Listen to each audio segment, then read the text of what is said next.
Bismillahirrahmanirrahim. Assalamu alaikum, hürmetli televizyon görgüçler.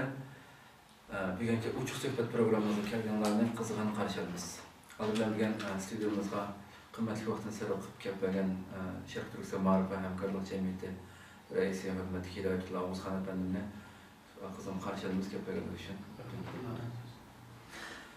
Hürmetli televizyon görgüçler, hemimizge ma'lum ki 21 ay, yani 2 yılga yakın vaqtdan buyon Suriye'deki yanılavatkan, Suriye'de katliamı uçuravatkan halkımız nurgulluğun kanxoruşu özünün hakimiyeti tarafından toxtumasının qırğın qılınışı neticesinde 44 mingden köp insanın öldürülüşü bilen mi hem yeni tügmesinden devam kılıvatkan, texin bek şiddetini berivatkan Suriye halkının içinişlik ahvali her günü hiç bulmağında ekranlar aldıdaki içinişlik suretler, içinişlik görünüşler bilen kalplerimizin tatılmakta.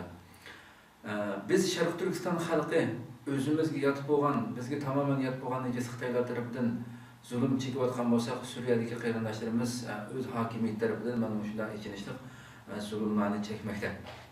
Bugün biz şu meselede bir kadar tefsili toxtuluş için hürmetli Hidayetullah Hacım'ı teklif kıldık. Hürmetli Hidayetullah Hacım aldı bilen biz Suriye'deki bugün kilindiğen şu nokta, şu umumi bir şekilde kanığa vaxtda qana qaraylan. Başlanğanda da bugünkügece bu şekilde zulümün davamlaşışı. Bismillahirrahmanirrahim. Suriye'deki 2 yıllık kanlık hareketli mücadele, toqunuşni bütün dünya görüp turibdi. Dünyadaki şu yakın yağı yüz berayotgan Arab Baharı deb o'rtaga chiqqan bu hareketning eng ichinishlik manzarasi Suriyada shakllanib o'tirib chiqyapti. Allohga shukr, Tunisda oson qutulib boshqa dushman kuchlarninki musulmonlarning kallasini qo'chishni istagan musulmon kishilarninki hokimiyatni tutishining oldini oldigan sharoit yorba emas sharoitga erishish bo'yicha tizdan o'ziga keladigan yerlarning birisi Tunis. Herhalde ondan keyin yani bazı aralashishlar bo'lib ishni buzib o'tadi. Misr bir qadar hozirgacha dardini tatib o'tadi. Ama az zarar tatdi, ama dardini hozirgacha tatib o'tadi. Yo'lining ravonligi to'saqqa uchrab ketayotgan bahar harakatlarininki yaşangan davlatlardan birisi. Ondan keyin nima deydi, Libiyadami bir qadar yaxshi o'tadigan bo'ldi, ammo bugungi chiqqan natijada hozir bizni kimning ufutgan, kimning ufutmagan Suriye xalqiga, musulmonlarga refah, tinchlik, xotirjamlik, yuksak ustunlik ekilemdi, ekememdi. Bu taxa yana oldimizda bir qancha yil, eng az 5 yil surdi deb qaylaymiz hamda. Nimening bo'lishi. Chunki hozir mutaqa va cho'ng qushlar o'zininki shu yerdagi sistemasini turg'izish uchun, ta'sirini avatish uchun iqtisodiy va strategik, siyosiy manfaatining oldi saplarini tiklashga tirishayotdi. U yerda xalqmi shuning ichida o'zininki urushda tatgan ziyonlarini, yaralarini o'ngshashga, bunu davolashga tirishayotdi. O'zining asli kelishga tirishayotgan bir paytda. Ammo nima kelgan chog'da, Suriya kelgan chog'da bu masala biroz cho'ng qushlarning, cho'ng davlatlarning manfaatiga to'qinib qolgan bo'lganligi uchun shuncha 2 yilni 50 mingdan jiq odam o'lgan bo'lishi mumkin. Kun sari insonningki qaylab sho'rkinib ketadi, yolg'iz xabarlarni internetdagi, YouTube'larda qo'yilgan videolarni ko'rishga inson taqati chidayolmaydigan voqealiklarni ko'ryapmiz. Buningga insonningki vijdonininki qarshilik bermay o'tib ketishi mumkin emas. Shunday ahvollar yuz beryapti. Shundoq bo'lsa-mu, kun sari Suriya hukumatining butun dunyoninki, Amerikaning, Turkiyaning, boshqa davlatlarninki propoza qilishi, cho'ng gapni qilib tahdid qilish, quruq so'z bilan qilingan tahdidlarmi hech qanday Suriyaning bugungi hokimiyatini tamtirtib qo'ymayapti.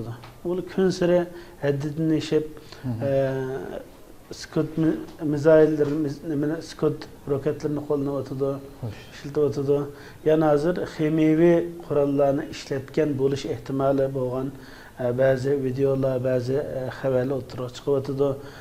İşletsang unda qilaman deb Amerika hamma davlatlar qattiq bir propoza shaklda tahdidlarni o'tirg'a aytyapti. Ammo buning bilan Asad kuchlarida bir tamtirash yoki chekinish bo'layotganda buni ko'rmayapmiz. Kun sari eng ig'ir qurolni ishlatib, eng ichinishli hodisa yuz beryapti. Am buni ko'rgan oldi nima uchun uzrab ketdi? Buning qaylash kerak endi. Buni omillarga qaylash kerak. Ve men bunu fakat aldığım savollarni belki tafsili kirishimiz mumkin. Ama bu yerda cho'ng kuchlarninki Iroq tajribasidan keyin Suriyada qurolliq to'qinishga chiymaslik yoki qurolliq kuchlarga hem uçuq aşkarı qurol destek hozirmi bermadi. Siyosiy destek berdi muxolif kuchlarga, qurol destek yordam bermadi. Belki qurolliq bir hareket kişirishdan qo'rqayotganligi eski ko'nimi shu Iroqdagi tajribalarga asosan. Undan keyin yana va'daki bu inqilob g'olibiyatga bilan oyoqlashsa o'tirg'i chiqadigan yangi Suriyaning yangi hokimlarining kimlar bo'lganligi to'g'risida bular shularning manfaatigami yo'l beradigan, o'rin beradigan bir kuchlar chiqamdi yoki bular to'sqinlik qiladigan kishilar chiqamdi, bu endişelere bo'lganlik uchun ba'zi davlatlar, cho'ng davlatlarning orasidagi Suriya ustidagi savdo-sotiq bu talash tortishlar oradagi kelishimlar natija qozonmaganligi uchun bugun Suriya masalasi insonlarning o'lishi muhim emas boshqalar uchun. 100 minglagan insan hatta 1 milyonga yaqin kişi derbeder olup öylerinden çıketti. Suriye, Ordon, bu hamma devletler takılıp ketken bugünkü kış ig'ir vaziyat sharoitida nəhayət içinishli qaldı keçirib otgan insanlarga 50-60 bin kişi en az yani şehit qilindi masum insanlar. Bularning kunsiri avatıda taxi 2 kun burun non elish uchun qatorda turgan 130 ga yaqin kishini şehit qildi, bombardıman qilib. Bular askar emas, muxolif kuch emas, normal xalq, insonlar.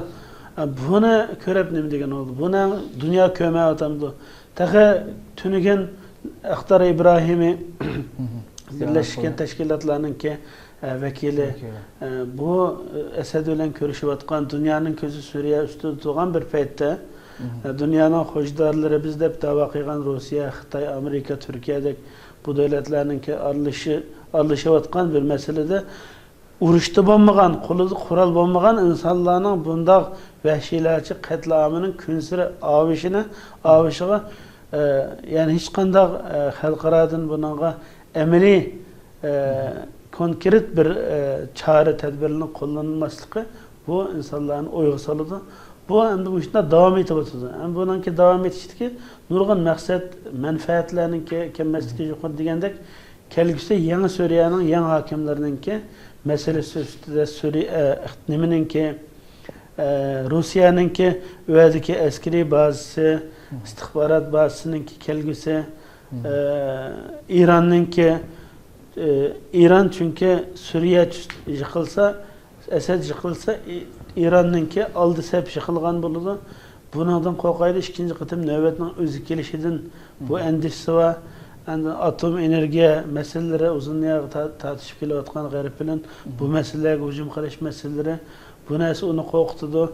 Yani şunun korkçağın yanlarından bu şimdi çekiş meseleler devletler menfaatidir ki bunlar bu işinki takımı sözleşiyor. Sevç olayotgan mesele hem de inşallah bundan keyingi savollarda tafsili chiqirsak. Adil yaxshi oxirida so'zlab o'tgan masalan bugungi Arab davlatlar ittifoqi va Birlashgan Davlatlar Tashkiloti alohida huquq vakili Axdar İbrahim'ninki Damashq ziyoratida Bashar bilan ko'rishgandan keyin nurg'ulg'an xabarlardan chiqdi. Basharga qo'yilgan u o'zi olib kelganda Rossiya bilan Amerikaning planini olib kelganligini. Onun o planının içinde Bashar Asadga 2014-yilgacha huquqda turishi, onun kendinden tinch şekilde huquqdan qaytishi taklifi berilganligi.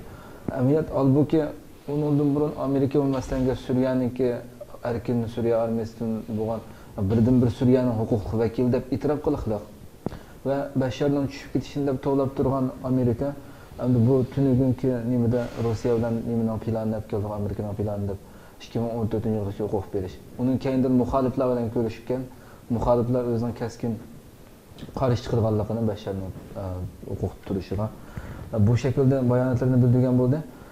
Siz degandek haqiqatan bu cho'ng kuchlarningki Amerika boshchiligidagi bu yerda rasmiy bayonotlarda bo'lsin, nurg'un o'yinning o'ynalayotganligini ochiq bildirib turibdi bu yerda. Yig'ildi chiqayotgan, e'lon qilayotgan narsasi bilan amaliyotda astrotin o'ynayotgan narsalar. Hamda onu bildik, hamda Rossiya bilan Xitoyning izchil Suriya diktator nizomi orqasida turib bu şekilde yepishib olishi, ularning qaysi manfaati uchun asosli manfaati? Endi Suriyada Xitoy bilan Rossiyaning manfaati desa, Rossiyaning manfaati Xitoyga qaraganda taxmin cho'nqur endi. Chunki Rossiyaningki askariy jihatdan, strategik jihatdan O'rta Sharqdagi birinchi nimasanda oldi sepili. Bu Putinninki Suriya masalasiga nisbatan Putinning oldingi kuni qilgan bayonotida bizga Bashar Asadning oqibatidan bakarak Suriyaninki oqibati bizga bakarak muhim deb. Chunki o'zininki manfaatli bo'lganligi uchun. Chunki Suriya Rossiya va'da birinchi uningki bu bölgedeki bu meseleni deyişte birlikte patriotlarga nima uchun qarshi chiqqanlarmi keyingi nimada keladi. Savolda keladi, ammo bu yerda Rossiyaning bek muhim strategik ahamiyatga ega bir yer Suriya. Bu O'rta Sharqdagi birdan-bir Rossiyaningki fitrab tura olgan bir yeri. Başka yerde Amerika dünyanın hem yerde bazı ve askeri, siyasi, stratejik merkezler ve CIA, FBI hizmet kılavatkan nurgun yerde bulunan organları işleydi. Ama Rusya'nın bevasıtı şu bütün Orta Şarkı bölgesinde birden bir istihbarat merkezi bu Suriye'de. Şuna olan birge bu rayondaki Rusya'nınki bir nemisi sakçıhanısı dep menda qarasımı buldu. Onun için bek muhim hem de Rusya için. Bunun başka nurgan biz belki bugün göremeydiğin yani nurgan başka menfaatleri buluşu mümkün. Yani böyle iniq körülüp atkan narsa Rusya Suriye'den vazgeçemeydi. Bu nersini görüyoruz. Elbette Esed yani kim Rusya'nın menfaatini yol koysa şu yerde qoğdisa şunu qoğdamakçı Rusya. Onun için mi Esed ne? Hazır aslında Rusya Esed'nin yıkılışqa yakın qalğanlığını Rusya mı işendi? Ama bəgən beriyotgan bayanatlarda bir-biriga zid bayanatlar kelyapti. Rusya namı kallasınınki bu to'g'ri qaymoqib ketganligi o'tirib chiqdi. Bu shunga o'xshash Amerika qatorliq cho'ng kuchlarning ama Suriya masalasida jiq davlatlarning hisobi çoğu hesap tutmayapti. Oynagan o'yinlar hech kimning tutmayotganligi uchun shunga bir-biriga zid bütün siyasi hareketler, uğurlaştırışlar bugungi ahvol bilan aytidiki o'xshamaydi. Bugun degan bayonotlar, aytining bayonoti bu bölgedeki bütün kuchlarningki o'xshash bo'lmagan zigzag deydi, bunda sizib, bunda cho'gilib ma'digan, bunda bir siyaset o'tirib chiqyapti. Bunun misali nimada Iroqda 2003-yili askerde şu Iroq ishg'olida muhim rol olgan Tim Cross degan bir generalninki bugungi nimasi bor ekan, xabarda ko'rdik. Yani o g'arb dunyosi bo'libmi Amerika bu Suriya masalasini aldirib ketdi. Aldirmay to'q. İşte biz bunu Esedni ko'zdan chiqarib qo'ydik, bu cho'ng xatolik bo'ldi. Esedni bugun birdamlam shaytonlashtirib, buni bütün aramızdaki aloqa irtibotni kesib bilan buni bilan hech yo'l qo'ymay buni xato qildik. Bundan keyingi yangi Suriyada ular istagandek bir narsani o'tirg'i chiqmaydiganligi, manzarning ular uchunmi yaxshi bo'lmaydiganligini ko'rganlik uchun bu tajribasi bor bir kishi urushgan. Bu o'zining ichidan shular bunda deydi. Yani demek ki Esed kim o? Neçe vakti İslam dünyası Esed'ni İsrail'e Amerika'ya karşı birinci düşman deb manda ko'rgan adamlar. Ameliyatda nima uchun bular bugun Esedning yiqilishidan bular endish qilyapti. İsrail birinchi endish qilayotgan davlatning ichida birinci qatada İsrail turdu. Golan çoksa uruş cidelleri nurgun uzun yılın yağı Suriye, İsrail'e münasebetlerden ait dünyanın gün tertibi keliyotgan hemmeden bilgen bir meselesi. Burunqi Suriye'de hem mescitlerde, camiyelerdeki hutbeler hemmesi Suriye, İsrail münasebetleri üstüden siyaset yürütülüp keliyotgan bir devlette. To'satdan hem de menajer kısmı. Hürmetli dostlarım, hem de yukarıdaki nimeler asasen meyli hazırlıkta kelgen vaziyetki qarga vaqtimizmi Suriye hakimiyeti meyli baldır meylikin muhakkak yok buluşqın mahkum bu eniq bo'lgan masala meyli baldır meylikin. Hem Suriye'den keyinki Beşşar'dan keyinki Suriye'de qandaq bir hakimiyet meydana kelsa Mısır'dakidek İhvan Müslümanlar köpünçe köpüklerini egallagan Müslüman tarafından bir hakimiyet kelişi mümkün mü? Ya ki yani şu garibinki depinece algan, şunun mas kildigan türdeki hakimiyetine kelişi mümkün mü? Çünkü biz hazırki nark meydanga qaraydigan bolsak, muhalefetin için hemmesi var. Marksizm var, Şiyoizm var, dinsizm var, demokratizm var, İslamizm var, hemmesi var. Hemmesi tanışık ortada berarsa. Sahada cihat kılayotgan, qarşı çıkayotganlar, mücahitler bir kısım köpsen degan bolsun. Ma hakimiyet resmi sistemi sürüyen vakitte kimden kolu karışı mümkün olmasınca? Bugün yani bu pek kıyın sual. Yani bunu kıyınlığı yani bu işinki hal olmaslıqının özü bu meseleninki çoğun başının sahne hazırlayotganlarının mı hal qilib bulanmağanlığını köksüdü yani bu işin nima üçün sözlep ketdi bolmasa başka burunqi bahar hareketi çıkan devletlerge o'xshash aygı çekilmedi bunu, boğulmadı. Yani onun için bu bir neme demek ters. Aslında ama bizden arzuyumuz. Çünkü Suriye'de asasen umumen köpçülükne Sünni Müslümanlığı egallaydı. Müslümanlığın hoştu boğulduğu için ve Müslüman halkının din, örf adet, ene, istek, hahişleri boyunca bir sistem, bir nizam. Yani şu andaki millet biz İslami bir devlet, bir İslami sistem bilen yaşayamız dese. Bu onunki azat erkinliği buluş gerek. Buna da hiç kanda dünyada Hristiyan devletler ve Yahudi devleti kuruldu. Buna da mesele olması gerek. Ama bugün bu meselede biraz real paylaşılan basak yani bunda bir narsanın şekillenişini aldığını eşki terişivat kalkını köreleyimiz. Bu şu bulup mu bahar çıkan Mısır'da olsun bugün Mısır mesele hal olup yana Mursi'nin ki hakimiyetinin ki tahtının ki lanışıp duruvatkallıqını görüvatımız bu neymiş için? Yani verdiki şu liberalizm, dinsizlik sistemisini qoğdaş ve şunu eskeltiriş için bununla terişivatkan kuşlar var. Onun için yani bunu terişirdi. Yani Suriye'de aslında bizden bütün Müslümanların ki bu işqa qanını, cinini, melini peda kılıp mücadele veriyorken insanların tamamen arzusu. Yani neticede hak, adalet, İslam'dan başka nersini istemeydi. Bu başkalarını ondan nemi isteydiğallığı endişeyi sanmaslık gerek. Bu olanın meselesi. Yaşaydıgan ya olanın ki o turmuş, o hayat olanın ki, ictimaiyet olanın ki, cemiyet olanın yani o cemiyetin qanday şekillenişi şu yani halkının özünden kararı veriş gerek. Ama bugün görüyorlarımız ki bu meselede onun için sözlep kitap oturdu.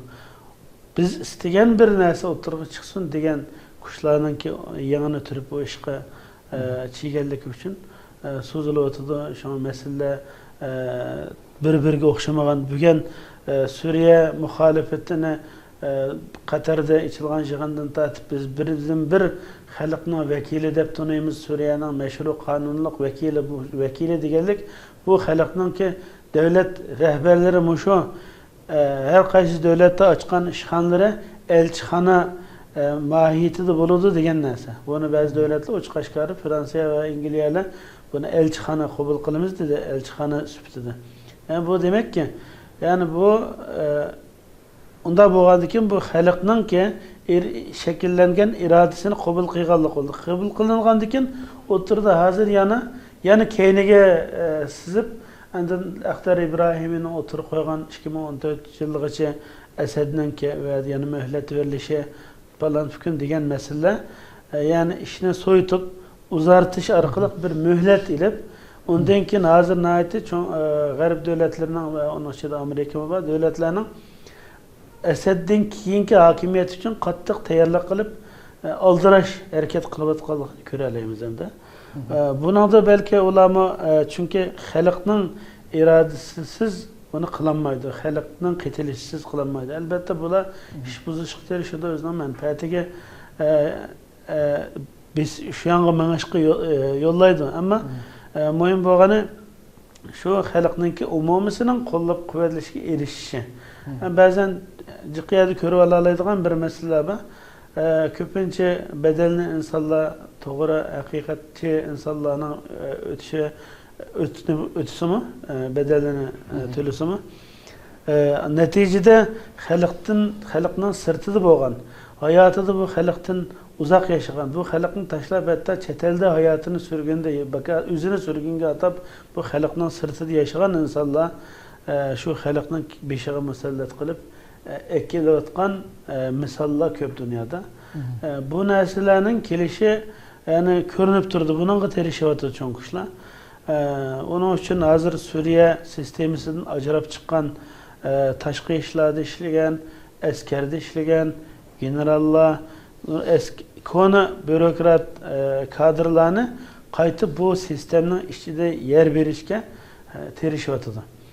Yani oxirgi qitim nimaga Asadni tashlab chiqayotgan bag'i qatorida u bu ismlar ko'rilyapti. Maqdisi u bu deganga o'xshash. Bularni Amerika istixborotining qo'lida ekanligi bu masalalar bor. Bundan keyin masalan Saudiyada va turayotgan kona generallar bor. Bular burunqi eski sistemning bir parchasi. Bular shu yerda insonlarni qirg'in qilishda, shu insonlarni ezishda rol o'ynagan insonlar. Bir inson to'satdan bir kun ichida butun xarakterini o'zgartirib ham o'qib ketolmaydi. Xalqchi yo mehribon, adolatparvar yoki yaxshi musulmon bo'lib ketishi intayin nadir tez bir ish endi. Ama onun için bir hareketini şekillendirgen çağda bu tedrici bu xalqning ishidan o'sib yetilgan. Bu xizmeti qon bedel o'tilgan insonlarga yer berish kerak. Onun için teshida sirtda qolgan va yoki qarshi jabhada, dushman jabhasidagi insonlarni bir kunlik o'z yana oldi planga chiqib bedel o'tagan kishilarni izib yo'qotish. Bu menimcha kelgusida shu narsalar bo'lishidan yani meni andisham. Hakikaten İslam dünyası mesela bence Mustafa Bey degandek şu hazır hakimiyet kelgan ta Tunis'ten başlap hakimiyet kelgan İslami sertiki degan şu rahbarlarning xitoblarına nəhayət aciz bo'layotganligi mesela xalqni arqasiga olmasdan yani şu davlatdagi azsadlik u bu buningga bakrak e'tibor berib ketishi mesela Doktor Akram Niyazov o'xshash İslam dünyasındaki muhim strateji mutaxassislardan birisi. Bu adamın şu ta Tunis'ten başlayıp bazı Suriye'ye geldi mesela kızı oldu Mısır'gacha. Bu hukuk çıkan İslami septiklerninki hitabıga özünün kendine xalqni almay davamlı şu azsadlıqımız anaqımız deb hem bütün g'arbni ayinli piyişleri bularninki destek istedim. Bu hakikaten bir iğir hatalık bu. Aslı seni şu orundalıkta çıkargan, bilgen şu hakimiyetinin üstüge ep gelgen, halkının kendine ep durup, olsa azsallık 5-10% insanın 90-90% insanın haklarını şeriat isteymen, halaymen digeler olsun. Biz anıqlımız özleminin nurgun hukuklarından vazgeçip bir yaşam, bu halkının kendine iğir hatalık bu da ben düşündüğüm analizlerini beri oturmasın. Siz degandek sizce şu İslami baş şair hukuk çıkanlarının mı hitaplarındaki çok bir acizlik mi vardı? Yani bu dünyada hakikaten bu şeytanın toru o kadar müstehkem yamarıp gitti ki dünyada. Onun için ki kıyametin alametlerinin aşıda bir yıl bir günge yani eziyet itibarı bilen qaraganda yani buna shunaqa Müslümanlar, müminlerge eziyet itibarı bilen bir yıl yani bir gün bir yıldek to'yladi degan hadislar bor. Bir yıldek bo'ladi. Yani kıyametga yaqin davrlarda yani Müslümanlarga keladigan kulfatlarning ko'pligidan Bu şu Mesih Deccal fitnesinden pana tileş nurgun duala bunun karta bugünkü ahvalını Deccal fitnesi yani bugün bir şekilde oturdu bağ desek olur yani Deccal fitnesi bugün biz küçükümüzde anlayılan Deccal anda kirip ma dozıkım ma cennetim dep muşnaq bir nimeli bat. Ama bugün bu Deccal fitnesi yani biz hadiste okugan Deccal'ın kılıkları Müslümanların ki eziyet tatılgan eziyeti ve onun da püttirep sabit duruş meselesi de bugün Deccal fitnesinin başlangan bir devri boğallık için dünyada bütün sistem, iktizat, cemiyet, siyaset, hakimiyet, ilim, marifet, teşvikat bütün nesige şu nimig okşaş, rak okşaş taraf çemberçes bu ne okup gitti. Bazen kişilerini samimi hareket cemaatlerini ya bugün Mısır'ını misal kıldık da Mısır'da Mursi'nin. Şunda ben onların samimiyetine yaxşı demdeki işini hakiki İslami Kur'an sünnetine uygun aşında bir iradesi bağlılığını. Ama bazı nesilde biz tiyidin qaragan çağda bazen manası da yukarı değilgendek kemçilliklerini göreleyimiz. Yani bu şeytani tor o kadar yamrap, o kadar çemberçes hem nesinin içine zıç epketti ki yani bazı tav'an ve kerhen aşında bugün bizninki İslami karış kıymetliklerimizge karşı ya ki boyakken ya meydanda müstehkem tutmagan bir görünüşlerinin oturğa çıkışı ve hakikaten sağlam itikadlık Müslümanların konuğunu yerim kılırgan, ümitsizlendirdiğin belki mücadelemizin neticesi biz kütkendek bulmaydıkken biz bununla erişemeydikkemiz bakağa mücadele verdikkemiz deydiğin başında bir meyuslikке bizni eydeydi. Ameliyette endi bu meydana atılgan adam bunun ne kadar kıyınlıkını ve onun içinde kançılık pütterep mücadele toğurunun tarafıda en akalli hakkını yakalaş bilen meşgul ulaşı. Şuna Kur'an ve sünnetke ızık çişan bilen çıntışla enden kutlasa diyen devir bana bugünkü devir. Belki onların içki yaşavatkan kıyınçılıklarını bilemeyimiz. Ama görünüp duruvatkan mesele şu ki yani çoğun kuşlar bire bundak yaxşı salih kişilerini toğurunu yakalaydıgan kişilerini esla hakimiyetke yakın keltirmeslik bu dünyanın bugünkü prensipi siyaseti. İkinci, eğer ularning planının sırtıda kep qalgan bolsa, ularning ixtiyarının sırtıda istisimi kep qalgan bolsa, imkan ba onu qiyin qistaq qilib, yolunun her santimetre, her nimeside, doqmuşida qiyinchilik chiqarib, terletip, yiqitib, baş burnunu qanatıp, ya çekindirişke, ya ularga boysunuşqa, ya ki şular bilen ma'lum noktada kilişki zorlaydigan bir sistemini oturup koyuyordu. Bu sebepten bunun hemmeyle bir doğru bir Müslümanınki meyli Mısır'daki, meyli Türkiye'deki dünyanın her kayısı biz yaxşı kişiler edip hakimiyet çıktı diyenlerin bazı bir nesildeki biz konumuz rahatsız olan, beyaram olan bu doğru bulmadı. Ya ki ve boyu geç oldu da bana qaraydigan meclislikке bizni davet kıldıgan meşinda neslerini toluk körüvatımız.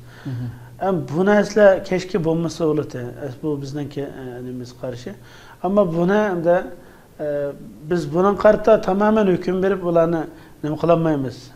Cinayet çıkılıp hepimizden ağrıp özümüz ayrım bir yol çekişke bu dakikını bulmaydı. Ama akallisi hayırga, adaletke, İslam'ın adaletiga, İslam bununla yakın tuğan tuğmağallıqını ölçem kılıp bunun köplükiga jaqraq ahmiyet vermesek. Çünkü gün sıra Müslümanlar özünün yo'qotgan izzet, obro'yi, şerefi, mertebesiga erişiş gerek. Bunu bir çimden bo'lsa ilib olalasak bu bizning haqqimiz. Çünkü bizning haqqimiz azat ve hür yaşaş. Azat hür etiqadimiz için yaşaş. Azat hür özümüz xalagancha Kur'an ve sünnet boyunca bütün insanlarını, cemiyetini yaxşı bir cemiyet kılıp, berpa kılıp, güllendiriş. Bu arzuyumuz. Bu arzuyumuz yetiş için biz mücadele veriş ile mükellef. Galibi Allah'ın ilkiden.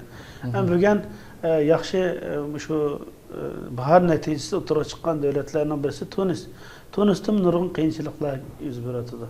Ama insanlar İslami bir itiqat igi bolgan kişilerinin arzu kıygan o tamamen Kur'an ve sünnetninki üstünlüğü igi çıkan insanların ümit arzuları meyvesini yediğin küller keldi degeni olmaydı.